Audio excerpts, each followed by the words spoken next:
Hello বন্ধুরা, আসসালামু আলাইকুম। আশা করি সবাই ভালো আছেন। তো যারা দেশ বিদেশ যারা যেখান থেকে ভিডিওটি দেখতেছেন অবশ্যই আমাকে সাপোর্ট করবেন। আমি একজন মালয়েশিয়া প্রবাসী।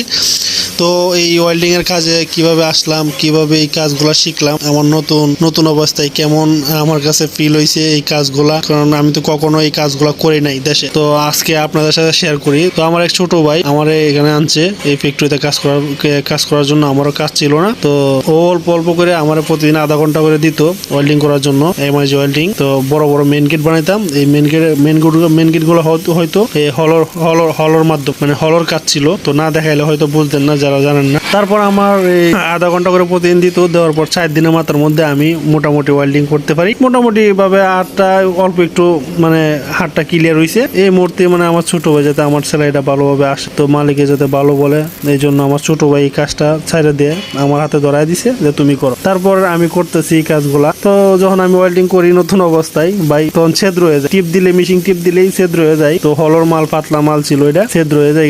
তখন চিন্তা করলাম যে ছোট ভাই ডাক দেয় নাকি, বলবো নাকি যে এই আমার এই ছিদ্রগুলা গঞ্জায়। তখন চিন্তা করলাম যে আজকে আমার ছোট ভাই ডাকে আনবো, কালকে ডাকে আনবাম যে ছিদ্রগুলা গঞ্জায় দিবার লাগে। তো এইভাবে যদি মানুষ ডাকে এনে কাজ করে বা এই ছিদ্র গঞ্জাবার লাগে ডাকে আনি, তাহলে আমি কবে শিখবো? এই চিন্তাটা মাথায় গেছে যে আমি কবে শিখবো যে এই ছিদ্র কিভাবে গুঞ্জাই। তো নিজেই বাইরে মনে করেন যে হোল্ডিং বাইরে ছিদ্র গুঞ্জাইলাম। তো আলহামদুলিল্লাহ এখন প্রায় 7 মাস ধরে কাজ করেছি। এখন মোটামুটি সব ওয়েল্ডিং মেশিং এর কাজ আমার হাতে চলে আসছে। এখন আর কোনো ভয় নাই। এখন যে কোনো মেশিন দিলে আমি কাজ করতে পারি। তো মোটামুটি যাক আলহামদুলিল্লাহ এখন ভালো আছি আপনাদের দোয়া। তো যারা ভিডিওটি দেশ থেকে এবং বিদেশ থেকে যারা দেখতেছেন আমার ভিডিওটি যদি ভালো লাগে অবশ্যই আমাকে সাপোর্ট করবেন, এমনকি প্রবাসী ভাইদের জন্য দোয়া করবেন। আইডিকে ফলো দিবেন, কমেন্ট করবেন। কেউ জানার থাকলে অবশ্যই আপনাদেরকে আমি জানাবো। সবাই ভালো থাকবেন, ধন্যবাদ। দেখা হবে নতুন কোনো একটি ভিডিও।